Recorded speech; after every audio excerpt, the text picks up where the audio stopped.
Gracias, hermanos. Podemos sentarnos. El título que tenía este mensaje es «La verdadera religión se muestra en la conducta». Y el tema está dentro de estos versículos. Y yo le quería agregar que no lo puse acá en la hojita, pero les quiero invitar a que lo meditemos también desde este punto de vista. Tenemos que aprender a desconfiar de nuestro corazón. Desconfiar de nuestro corazón porque es mentiroso. ¿Sí?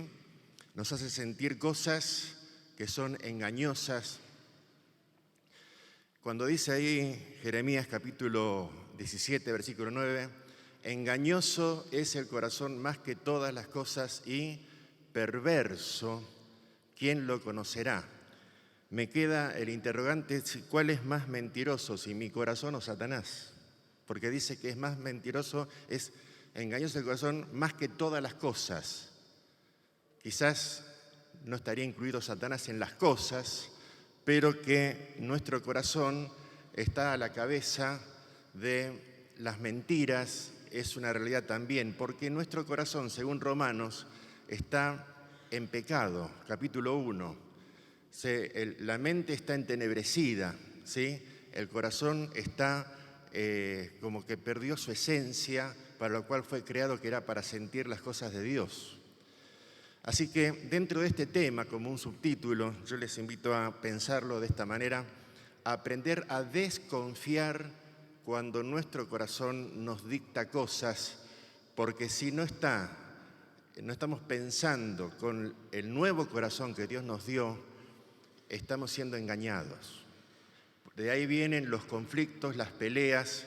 Podemos decir que lo que dice aquí en Santiago nos orienta que cada vez que sentimos algo contrario a la palabra de Dios, viene de nuestro corazón y viene con engaño.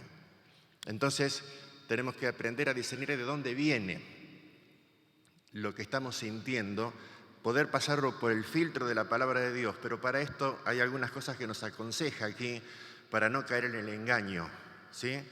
Porque lo que dice aquí Santiago, y yo me voy a atrever a leer anteriormente a estos versículos que estaban propuestos para hoy, desde el versículo 19 de Santiago capítulo 1, porque tenemos desde el capítulo 1, versículo 22, pero en el contexto dice: por esto, mis amados hermanos, todo hombre sea pronto para oír, tardo para hablar, tardo para airarse, que viene de la palabra ira, porque la ira del hombre no obra la justicia de Dios. Entonces, si pasamos por el filtro nuestros sentimientos a través de la palabra, todo lo que nos provoque ira no viene de Dios. No viene de Dios. Porque la ira del hombre, ¿sí?, no obra la justicia de Dios. Otra es la ira que pudo haber sentido el Señor Jesucristo cuando limpió el templo, pero era el celo de tu casa me consume. Es otra cosa y no viene de un corazón egoísta, sino de lo que viene de Dios. Y dice el versículo 21, por lo cual, desechando toda inmundicia y abundancia de malicia, recibid con mansedumbre la palabra implantada, la cual puede salvar nuestras almas. Pero sed hacedores de la palabra y no tan solamente oidores, engañándoos a vosotros mismos. Y aquí viene el tema del engaño en un aspecto bastante particular. Una cosa es que alguien nos mienta con habilidad porque armó, ¿sí?, con astucia, alguna serie de argumentos que nos indujeron a creer una mentira. Pero eso es algo exterior. Alguien nos está mintiendo. Alguien, qué sé yo, nos vendió un auto que nos dijo que estaba todo perfecto y cuando uno lo compra, ve la realidad y era una mentira, por ejemplo, ¿sí? Entonces caímos en un engaño. Pero otra cosa es cuando el engañador está en nosotros y está entrelazado con nuestros pensamientos, con nuestros sentimientos, y resulta que este engañador, que es Satanás, ¿sí?, tiene dentro de nosotros dentro de esta vieja naturaleza que todos los creyentes tenemos, y también tenemos una nueva naturaleza creada según Dios, tenemos un engañador que es nuestro corazón y que le dicta a nuestro corazón Satanás para que nos engañe a nosotros. Y resulta que llegamos a tener una perspectiva de las cosas tergiversada porque nuestro corazón nos miente. ¿Y de qué manera nos mienten estos versículos? Nos engañamos a nosotros mismos, no lo engañamos a Dios. La Biblia dice, no os engañéis, Dios no puede ser burlado, pues todo lo que el hombre sembrare, eso también segará. Así que a Dios no lo engañamos, Dios sabe lo que hay en nuestro corazón. Podemos llegar a engañar, pero no es lo que dice acá lo más importante. Podemos llegar a engañar a otras personas haciéndoles creer, por ejemplo, una espiritualidad que no tenemos. Algunos pueden llegar a creérsela, pero con el tiempo los demás se dan cuenta, ¿sí? Que hay una superficialidad en nuestra espiritualidad. Lo notamos en otros, ¿sí o no? ¿Sí? Pero acá el gran problema es que el que está siendo engañado es uno mismo. No engaña a Dios, por un tiempo se podrá engañar a otros, pero lo grave es que se está engañando a sí mismo. Este concepto una vez me prestó don José Bongarrá, un libro de Finney. Finney fue un gran predicador por los años 1800 y él habló sobre este tema en ese libro. Y dice, pero sed hacedores de la palabra y no tan solamente oidores, engañándoos a vosotros mismos. ¿Dónde está el engaño acá?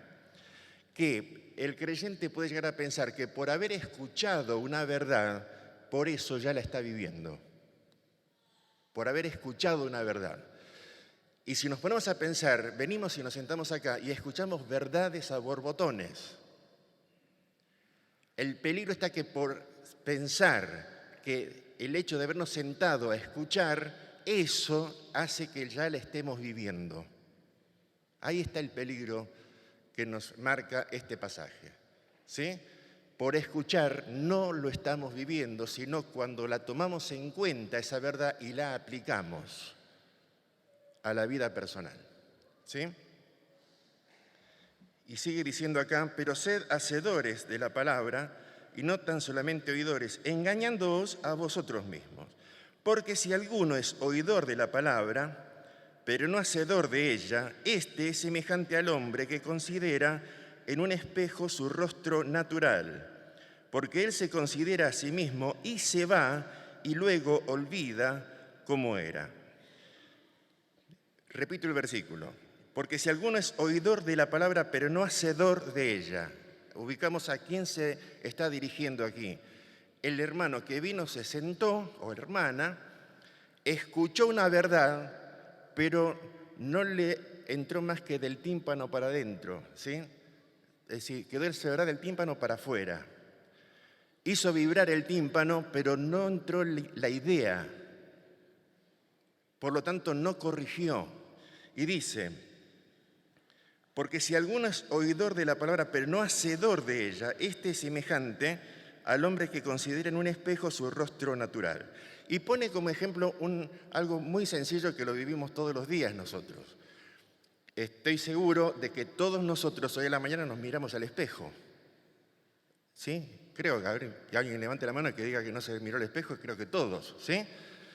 Pero ¿qué pasa si alguien va y se mira al espejo y no hace nada con lo que ve? Porque este es el ejemplo que pone.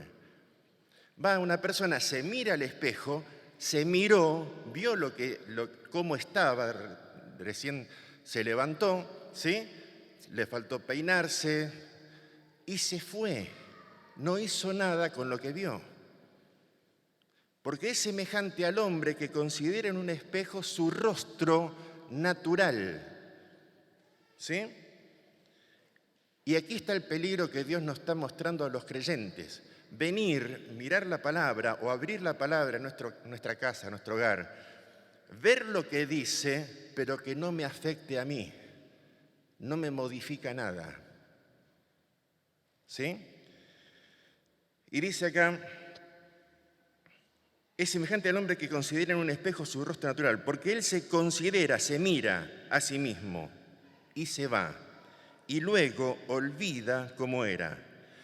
Durante el día, ¿los demás se van a dar cuenta de que él se miró y no hizo nada? Sí. ¿Quién se va a olvidar de lo que vio? Porque no estamos todo el día mirándonos al espejo.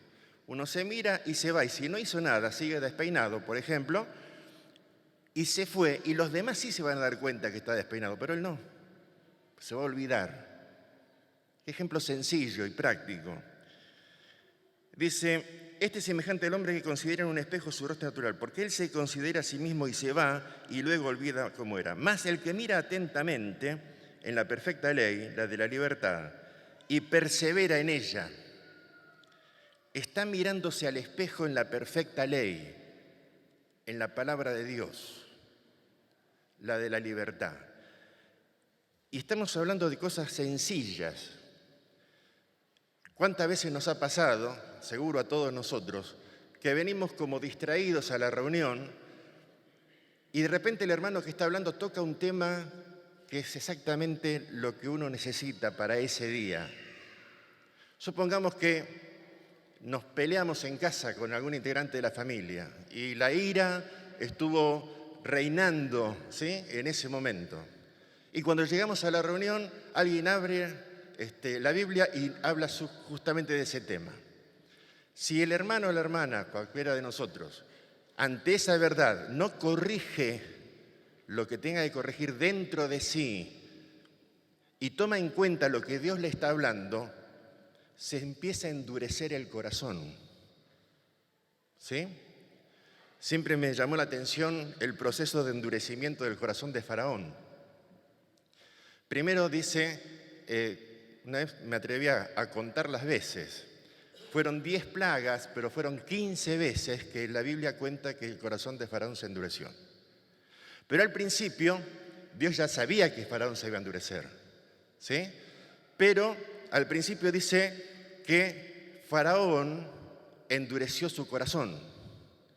Después dice, se endureció el corazón de Faraón como un hábito. Y al final, Dios endureció el corazón de Faraón. ¿Sí? Pero al principio, ¿quién empezó? Faraón endureció su corazón. Después se le habituó el corazón a Faraón para endurecerse. ¿Ante qué?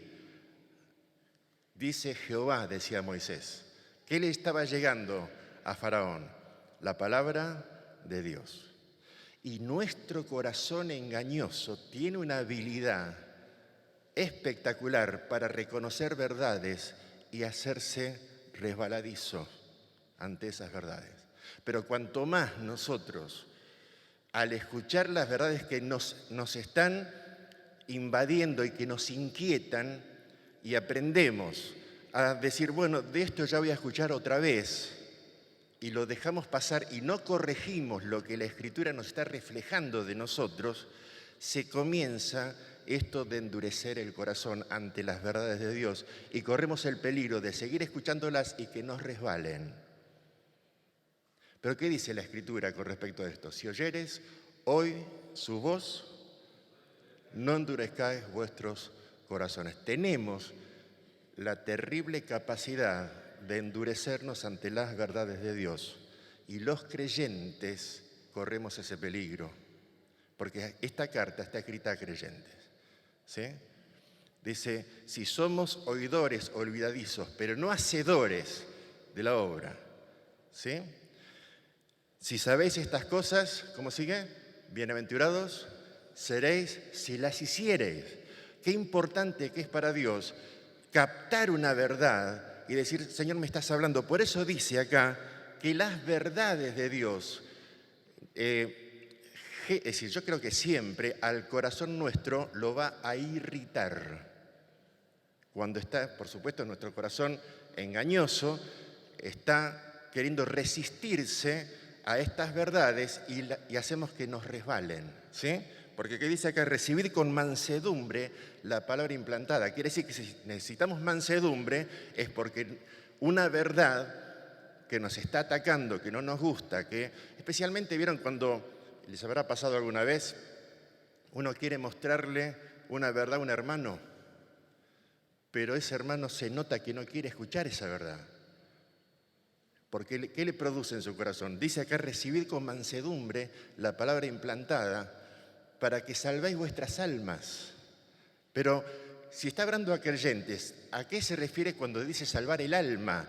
No está refiriéndose a la salvación, sino a las angustias que provienen, ¿sí?, de endurecer el corazón por no escuchar la palabra de Dios. Ustedes van a ver acá en el apunte el ejemplo que lo hablé tantas veces que tengo miedo de ser, porque a mí me hizo mucho bien la comparación entre María y Marta. ¿Sí? ¿Se acuerdan del capítulo 10 de Lucas?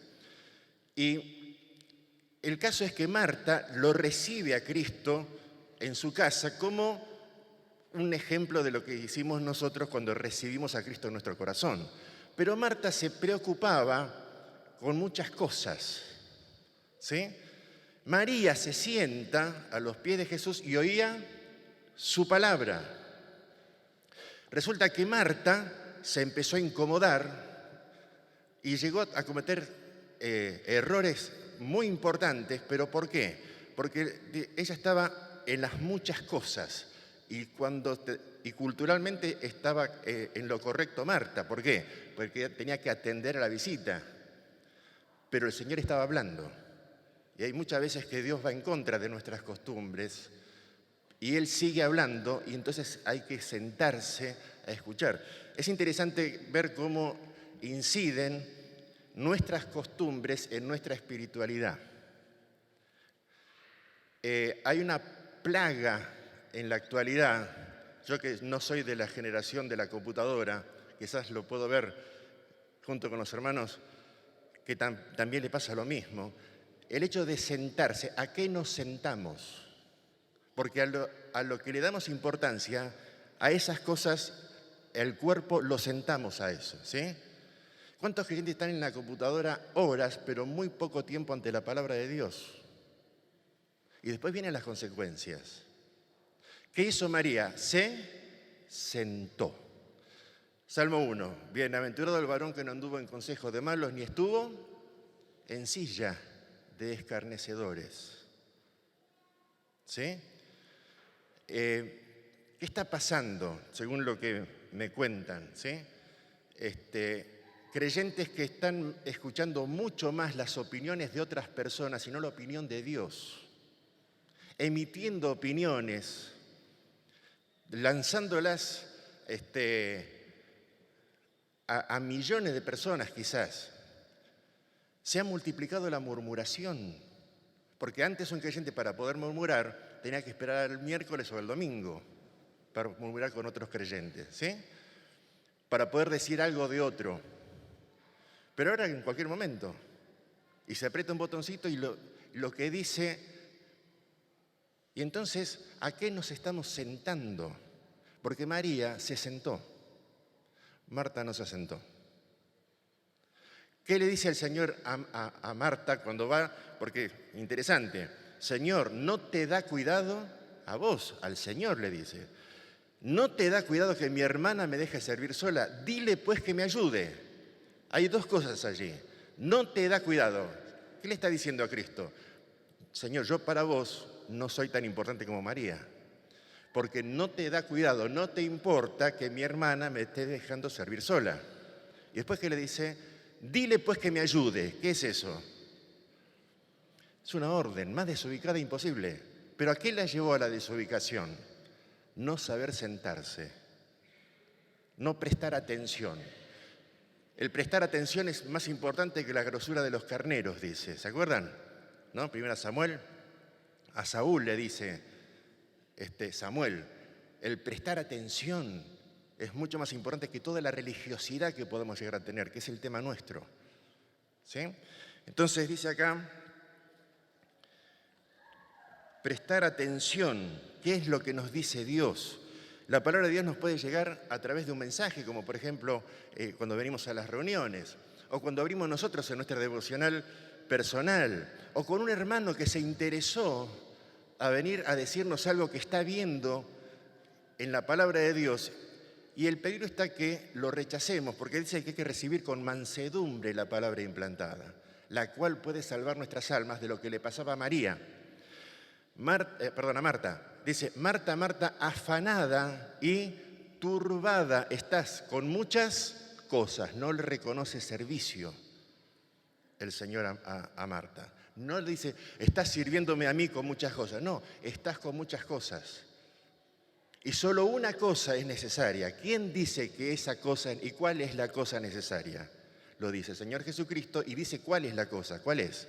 Sentarse a escuchar su palabra.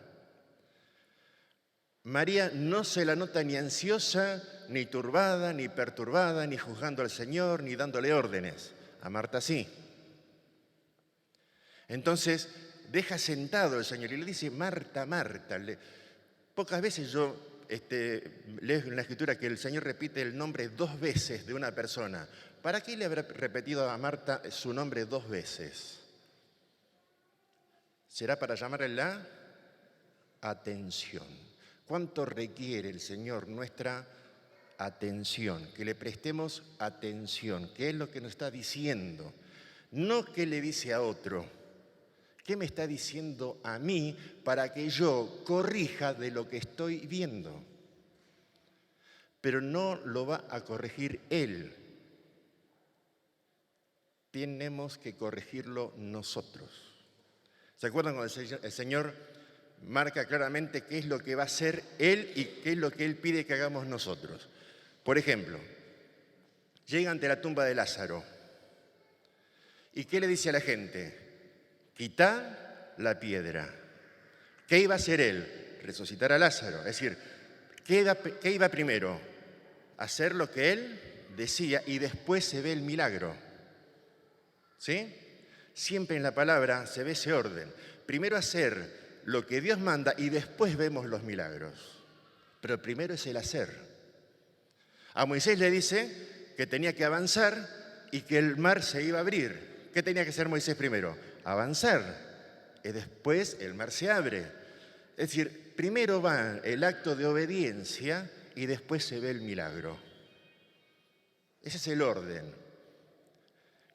La pregunta sería entonces, Señor, ¿qué me estás diciendo a mí? Capaz que en lo más sencillo, en lo que uno menos se piensa, no es algo de una teología tan profunda, algo personal que usted, hermano y hermana, y yo, cada uno conocemos que Dios nos está diciendo, es esto, corregí esto. Puede ser la forma de hablar. Puede ser no decir las palabras que sabemos que al otro lo exaspera. Sencillas cosas. ¿Sí? Que producen ira, que producen contiendas. Vamos terminando. Y dice,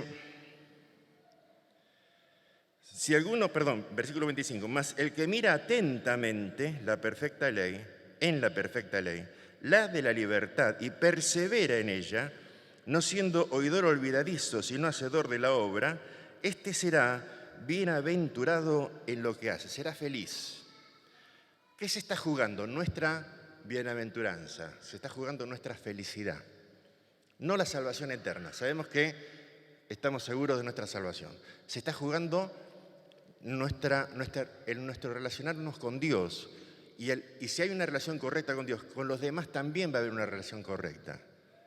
El problema está cuando la relación no está correcta con Dios. Si no está correcta con Dios, va a estar mal con los demás también. Acá dice esto, ¿sí? Es exponerse ante el espejo de la palabra y la palabra nos va a decir la verdad. Eso es lo que tiene de maravilloso, no nos va a mentir. El tema está qué hago con lo que la palabra me dice de mí para que corrija hoy. Fíjese que todos los días nos tenemos que mirar al espejo porque todos los días hay algo para corregir. Será siempre lo mismo, pero es todos los días mirarse y corregir. ¿Sí? Porque si no, el corazón se puede llegar a habituar a reconocer verdades, pero no hacerlas. Y no queda en eso, se empieza a endurecer. No queda igual. Si yo percibí una verdad y la rechacé como que ya la estoy viviendo por escucharla, pero no hice nada con lo que entendí, se produjo en mí un endurecimiento. ¿Para qué es la exhortación en la Biblia? Exhortándonos cada día, entre tanto que se dice hoy, dice Hebreos, para que ninguno de vosotros se endurezca por el engaño del pecado. ¿Y a quién le habla? A creyentes. Nuestro corazón tiene la capacidad de recibir verdades y al rechazarlas endurecerse, pero endurecerse puede llegar hasta el punto en que Dios tenga que disciplinarnos. Porque si Dios no nos disciplinara es porque nos aborrece o porque no nos toma por hijos. Pero ahí en Hebreos dice que todos los creyentes hemos participado de la disciplina de Dios. Me pregunto, ¿siempre me di cuenta cuando era disciplina o siempre lo confundí con prueba? Generalmente, ¿qué decimos cuando estamos pasando por un problema? Estoy siendo probado. Decimos muy fácilmente, estoy siendo disciplinado. Ahora, si no llegué al discernimiento para darme cuenta que era una disciplina, ¿qué me estoy perdiendo? Me estoy perdiendo la corrección de Dios, del corregir lo que Dios me está señalando. ¿Cómo sé si es disciplina? En la Escritura hay un antecedente muy importante de cómo reconocer la disciplina. Dios, antes de disciplinar, avisa primero. ¿Dónde está eso? El pueblo de Israel. Antes de mandarle un castigo, Dios al pueblo de Israel, ¿qué es lo que hacía? ¿Qué les mandaba antes? Los profetas. Dios, habiendo hablado muchas veces y de muchas maneras a nuestros padres por los profetas, en estos postreros días nos ha hablado por el Hijo. Dios siempre nos avisa antes. Es un tema que abrimos la Biblia y aparece. No hice nada. Miré y no hice nada. Llego a la iglesia, me hablan de lo mismo. Miré y no hice nada. Me avisa 1, 2, 3, 4. Hasta que un día llegó la prueba, digo yo. No es prueba, ¿qué es? Disciplina. Con mi hija Damaris yo tenía una forma que me daba mucho resultado. Ella había aprendido que si yo le decía Damaris va 1, ¿sí? Seguía haciendo el lío, ¿no? Damaris van 2. Pero como le cumplí esto de cuando se levantaba este tercer dedo, irremediablemente venía la disciplina. Entonces, ¿qué hacía? Damaris va 1, seguía el lío, Damaris va 2, seguía el lío. Cuando se estaba levantando este dedo, corría y me lo agarraba, ¿sí? Y dejaba de hacer lo que no tenía que hacer. Y se evitaba la disciplina. Corramos antes que se levante el tercer dedo de Dios. Si nos viene avisando, nuestro corazón nos va a engañar, haciéndonos pensar que tenemos una espiritualidad que no es real. Porque la religión pura y sin mácula, dice acá, ya terminando, consiste en algunas conductas que las hacemos espontáneamente cuando el corazón no nos está engañando. Si alguno se cree religioso entre vosotros y no refrena su lengua, sino que engaña su corazón, la religión del tal es vana. Si la lengua no la podemos controlar y estamos hiriendo y estamos hablando lo que no conviene, si estamos murmurando o lo que sea, no hablemos de que estemos en la religión correcta. Esto no es la religión de Dios. Hay una religión sana. Religión es religar, ¿sí? Hay una serie de costumbres sanas, pero esto de no dominar lo que hablo y con tanta facilidad decir lo que Dios dice que no diga, y con las palabras que Dios dice que no las tengo que utilizar, por más que no sean malas palabras, son palabras corrompidas, que no son malas palabras. En Efesios hablan de las palabras corrompidas y de las palabras deshonestas. Unas son las malas palabras deshonestas, las que uno no diría como cristiano. Hay algunos cristianos que dicen malas palabras, la verdad que es muy triste eso, ¿no? Pero las palabras corrompidas son las que son palabras, no malas palabras, pero están corrompiendo al que está escuchando. ¿Sí? Esa no es la verdadera religión. Cuando uno se mira en la palabra de Dios y examina, ¿se acuerdan lo que pensó Isaías cuando vio la gloria de Dios en el capítulo 6? Ay de mí que soy muerto porque siendo hombre, ¿qué dice? Inmundo, de palabras inmundas, han visto mis ojos al Rey, Jehová de los ejércitos. Ver al Rey en serio y recibir del Rey, ¿sí?, de Dios, su palabra, con temor de Dios, va a transformar nuestra forma de hablar, va a transformar nuestra forma de actuar ante las verdades. La religión pura y sin mácula es esta, versículo 27, delante de Dios el Padre es esta. Y estas son las conductas que vienen cuando nos examinamos en serio ante Dios. Visitar a los huérfanos y a las viudas en sus tribulaciones y guardarse sin mancha del mundo. ¿Sí? Así que, ¿de qué tenemos que aprender a desconfiar de nuestro propio corazón? No le creamos porque nos está mintiendo. Y la Biblia dice cuándo nos está mintiendo y de qué manera, con sentimientos torcidos y pensamientos torcidos que no coinciden con la palabra de Dios. Pero para esto tenemos que conocer la palabra de Dios. Oramos y nos separamos para orar, ¿sí? Recordemos todos los temas que nos dijo Benito. Así que tenemos oración y nos separamos para orar. Gracias, Padre, por este momento. Te rogamos que nos escuches en nuestras oraciones y al examinarnos ante tu palabra, que podamos ser rápidos, no solamente oidores, sino hacedores de lo que estamos entendiendo. Te lo rogamos en el nombre del Señor Jesús. Amén. Nos separamos de a dos para orar.